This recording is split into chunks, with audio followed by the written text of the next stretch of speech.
My name is Nora Bennett, and the first thing my stepmother did after my father's funeral was ask me to hand over my house keys. She stood in the middle of the hallway wearing a black dress that still smelled of expensive perfume and said, "Your father is gone now. Nora, it's time for you to stop pretending this is your home." I looked at her for a long moment before placing the keys on the hallway table. They were not the keys she thought they were. The only keys that mattered were resting quietly inside my coat pocket, attached to a small brass tag engraved with the name of a company she had never heard of. I picked up my overnight bag, thanked the neighbors who had come to pay their respects, and walked out without arguing. Some battles are won by speaking, others are won by waiting. My father taught me the difference long before I understood why it mattered. 3 days earlier, before his heart finally gave out after years of fighting illness, I had visited him at the hospital. He looked tired, his once powerful hands thin against the white blanket, but his eyes were clear. He squeezed my wrist and whispered, "Remember what I told you about patience?" I nodded because that was always our language. My father never wasted words. When I was a little girl, after my mother died in a car accident, he never sat me down for long conversations about grief. Instead, every Saturday he took me with him while he inspected rental properties around the city. We would drive for hours in his old pickup truck, eating sandwiches wrapped in wax paper, and he would ask me what I noticed about each building. At first I talked about flowers, fences, and paint colors. He smiled and taught me to notice cracked foundations, leaking gutters, empty storefronts, and neighborhoods that were quietly improving. "Most people only see what a place is today," he would say. "The smart ones see what it will become 10 years from now." Those Saturdays became my childhood. I learned about mortgages before I learned algebra. I could estimate renovation costs while other children memorized cartoons. It was never about making money. It was about learning to think ahead. Then Vanessa entered our lives. She was elegant, charming, and always knew exactly what to say around guests. She arrived with her 12-year-old son, Dylan, and within months the house looked completely different. My mother's paintings disappeared from the walls. The garden she had planted was replaced with decorative stone. My bedroom became smaller because Dylan needed more space to grow. My father apologized more than once, but he always asked me to be patient. I tried. Vanessa never shouted at me or treated me cruelly in obvious ways. She preferred quieter methods. She introduced me as Douglas's daughter instead of part of the family. She arranged holiday photographs without asking me to join until the last second, when there was barely room to stand. At dinner, she praised Dylan for every small accomplishment while pretending not to notice mine. If I received top grades, she would smile politely before changing the subject to Dylan's soccer practice. If I earned a scholarship, she reminded everyone how expensive raising teenagers had become. Slowly, I learned what it felt like to become invisible inside my own home. The only person who truly saw me was my father. Every few months he invited me to his office on a Saturday morning before anyone else arrived. We'd drink terrible coffee from paper cups while he explained investment reports, lease agreements, and financial statements. On my 17th birthday, he handed me a worn leather folder containing shares in a small warehouse company he had quietly purchased years before. "Don't tell Vanessa," he said softly. "Not because I'm hiding anything wrong, but because not every gift needs an audience." I promised I wouldn't. Over the years, those small gifts continued. A few shares became more shares. Dividends were reinvested. Businesses expanded. My father never gave me luxury or extravagance. He gave me education, discipline, and responsibility. While other people imagined wealth as expensive cars and designer clothes, he showed me spreadsheets, balance sheets, and patient decisions repeated hundreds of times. After college, I became a financial investigator, spending my days uncovering fraud and helping companies trace missing money. The salary was good, but most people assumed I lived modestly because I never talked about investments or property. Vanessa certainly believed that. Every family dinner followed the same pattern. She asked Dylan about his latest plans, praised his ambitions, and eventually turned toward me with a smile that felt rehearsed. "Still working those long hours?" she would ask. "I hope they appreciate you." I always answered politely. There was no point correcting her assumptions. Meanwhile, the warehouse company had grown into a logistics business with facilities across 3 states. The tiny investment my father had multiplied, beyond anything either of us expected. Together, we quietly purchased additional commercial properties, always placing them under carefully planned ownership structures. Everything was legal, documented, and completed years before my father's health began declining. When doctors diagnosed his failing heart, our Saturday meetings became slower. Instead of walking construction sites, we sat on park benches discussing tenants, taxes, and long-term plans. One afternoon, he looked across the lake and said, "Success isn't about proving people wrong. It's about making sure their opinion can never control your future." I remembered those words every time. Vanessa treated me like a guest in the house where I had grown up. During my father's final year, she gradually controlled everything around him. She answered his phone, scheduled his visitors, and often claimed he was too tired whenever I wanted to stop by. Sometimes I drove all the way to the house only to be told he was sleeping. Through the living room window, I occasionally caught a glimpse of him sitting in his favorite chair, unaware that I had been turned away. It hurt more than I admitted. I knew she wanted to control access, conversations, and information. I also knew my father had prepared for that possibility long ago. The evening before he passed away, the hospital called to tell me his condition had worsened.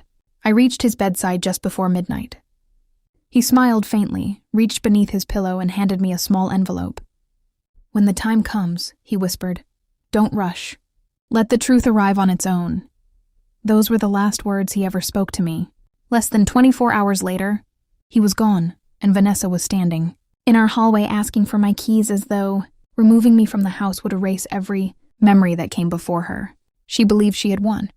She believed the future belonged to her and Dylan. As I drove away beneath the fading evening sky, the envelope my father had given me rested safely inside my bag, still unopened. Whatever waited inside it had mattered, enough for a dying man to protect until his final breath. I had no intention of opening it until the right moment. Patience, after all, had always been the first lesson he ever taught me. I spent the next 6 nights in a quiet roadside motel 20 minutes from town, the kind of place where the wallpaper had started peeling at the corners and the ice machine outside buzzed all night, like an old refrigerator refusing to die.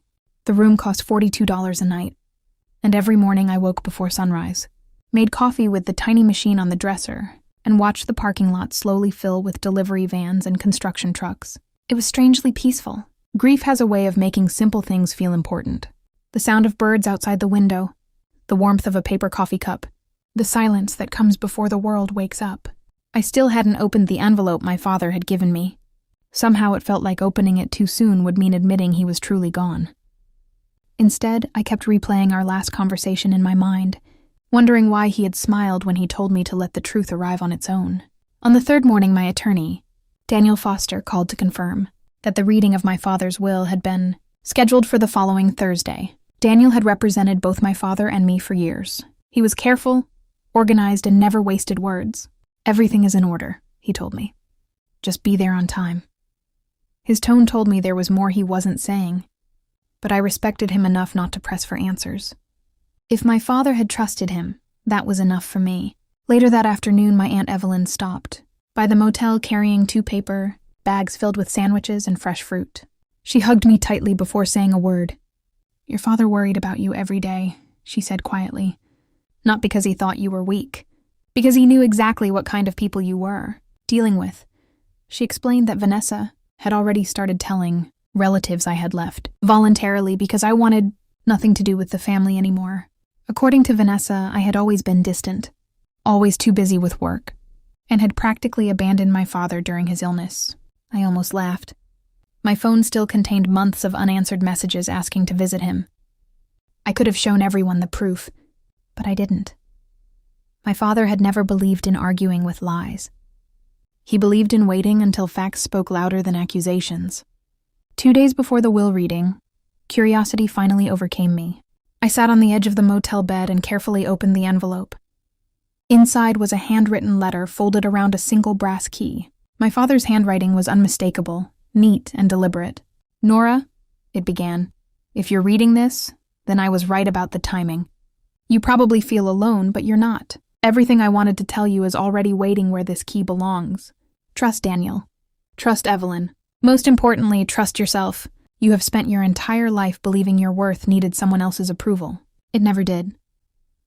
Beneath the letter was an address I recognized immediately. It was the downtown office building where my father had spent most of his career. I drove there that same afternoon. The lobby receptionist smiled as soon as she saw me. Mr. Bennett asked us years ago to give this to you whenever you came with that key, she said, unlocking a private office on the top floor. The room looked exactly as it had the last time I visited. His favorite chair still faced the large window overlooking the city. His old fountain pen rested neatly beside a stack of ledgers. Inside the desk drawer, I found another folder labeled simply, "For Nora." It contained copies of property deeds, business agreements, investment records, and one letter explaining everything. My father had transferred ownership of his private investment company to me, gradually over 15 years. Every document had been signed, witnessed, notarized, and legally recorded. The company didn't merely own warehouses anymore. It owned office buildings, apartment complexes, industrial parks, and distribution centers across 4 states. At the bottom of the final page was a valuation completed only 2 months earlier. Estimated total assets, $31.4 million. I stared at the number for several minutes without moving. Not because of the money, because I finally understood what my father had spent 2 decades preparing. He hadn't hidden wealth from Vanessa out of revenge. He had protected something he believed she would never understand. He had protected the future we had quietly built together, one careful decision at a time. That evening my phone rang. Vanessa. I almost ignored it, but answered anyway. Her voice sounded warmer than it ever had before. "Nora," she said sweetly, "I've been thinking. Maybe we got off on the wrong foot after the funeral. We should really talk." "About what?" I asked calmly. "Well, your father mentioned investments over the years. Business properties. I can't seem to find the paperwork. Since you worked in finance, I thought maybe you could help me." I looked around my father's office. At the framed photographs she had probably forgotten even existed. There was one of him teaching me to ride a bicycle. Another showed us standing in front of the very first warehouse he had ever purchased. Neither picture had been displayed in the family house for years. "I'm sure everything important will be explained on Thursday," I replied. Her voice tightened almost immediately. "Nora, I'm his wife. I deserve answers. And you'll receive every answer the attorney is legally required to provide." She remained silent for several seconds before ending the call without saying goodbye. As I slipped my father's letter back into its envelope, I couldn't help thinking about the expression on her face when she finally learned what he had really spent 20 years building. For the first time since his death, I wasn't afraid of Thursday. I was ready for it. I arrived at the law office 15 minutes early, carrying nothing more than my handbag and the folder my father had left behind. The reception area was quiet except for the ticking of a brass clock mounted above the doorway and the faint sound of traffic outside the window. Daniel was already waiting for me. He stood, shook my hand, and simply said, "Your father planned carefully." That was all. We walked together into the conference room where Vanessa and Dylan were already seated at the far end of the table. Vanessa wore a navy suit instead of black this time, as if mourning had already become a formality. Dylan looked nervous, tapping his fingers against a bottle of water while avoiding eye contact with anyone. In the room, Aunt Evelyn sat near the window, giving me a reassuring smile as I took the empty chair beside her. A few distant relatives arrived moments later, and finally the attorney handling the estate entered with 2 thick binders. After everyone settled, he cleared his throat and began reading. My father's personal belongings were distributed first. His watch went to Dylan because he had once admired it during a family dinner. His collection of history books was donated to the public library, exactly as he had requested. Aunt Evelyn received a small antique clock that had belonged to my grandparents. Then came the house. Vanessa was officially awarded full ownership of the family residence along with the remaining balance of the joint savings account. I watched relief spread across her face. She leaned back in her chair, convinced everything important had now been settled. The attorney closed the first binder before opening the second. "There is one additional matter that is separate from the probate estate," he announced. Vanessa frowned. "What additional matter?" she asked. During his lifetime, Mr. Bennett established Bennett Holdings, a private investment company. Ownership of that company was transferred over many years through a series of completed legal transactions. Vanessa looked confused. "Transferred to whom?" The attorney turned toward me. "To his daughter, Nora Bennett." The room became completely silent. Even the traffic outside seemed to disappear. Vanessa stared at me as though she had never seen me before. "That's impossible," she whispered. Daniel calmly slid several documents across the table. "Every transfer was completed over a 15-year period," he explained. Each filing was properly recorded, witnessed, and reviewed by independent counsel. The company is not part of the estate because Mr. Bennett no longer owned it at the time of his passing. Vanessa quickly flipped through the papers, her hands beginning to shake. "What exactly is this company worth?" she demanded. Daniel placed a valuation report in front of her. She read the first page twice before looking back up. $31 million? She said so quietly that no one would have heard. If the room hadn't been perfectly still, Dylan's eyes widened. Aunt Evelyn simply lowered her head as though she had expected this moment all along. Vanessa pushed the report away. "No," she snapped. "There has to be some mistake. He would never leave me with only a house while giving her everything." Daniel remained composed. He did not leave Miss Bennett these assets after his death. He transferred them during his lifetime. Legally, they have belonged to her for years. Vanessa turned toward me, her face pale with disbelief. "You knew?" she asked. "Every Wednesday you came to my house, sat at my table, ate the meals I cooked. And you knew?" I met her eyes without anger. "You spent 20 years deciding what kind of person I was without ever asking me a single question. You never wanted to know me. You only wanted to know what I could never give you." Her mouth opened, but no words came out. Dylan slowly looked at me for the first time that morning. "Is it true?" he asked quietly. "Dad taught you all of this?" I nodded. "Since I was a little girl."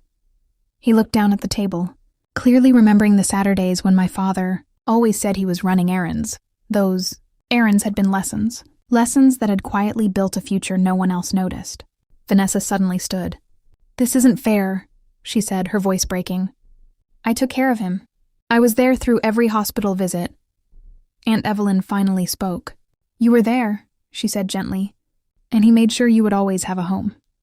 But long before you entered his life, he made another promise. He promised his daughter that she would never have to depend on anyone for her future. He kept both promises." Vanessa slowly sat back down. The fight had disappeared from her face, replaced by something closer to regret. She wasn't mourning the money alone. She was realizing that she had spent 20 years misunderstanding the quiet man she married. Daniel wasn't finished. He removed one final envelope from his briefcase. Mr. Bennett also left a personal letter to be read. Today, the attorney unfolded the page and began reading aloud. "To my family, if you are hearing these words, then I hope time has softened whatever disagreements remained between you. I loved each of you differently because each of you needed something different from me.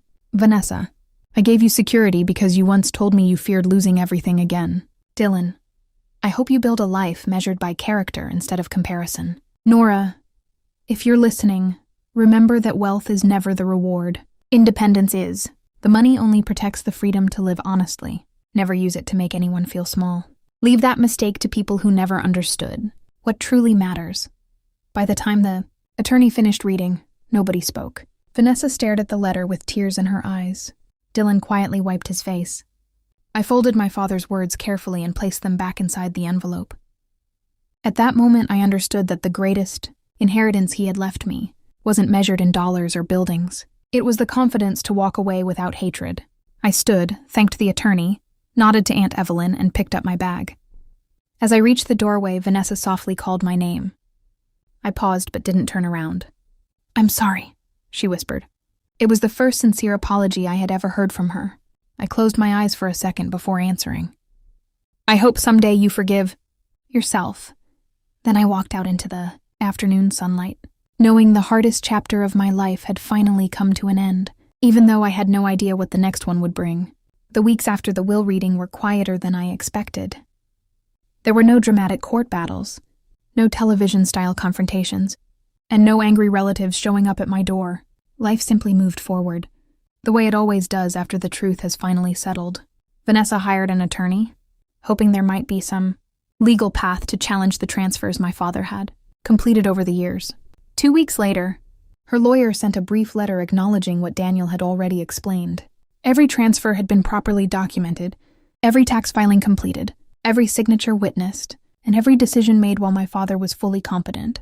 There was nothing to contest. The law could not undo 20 years of careful planning.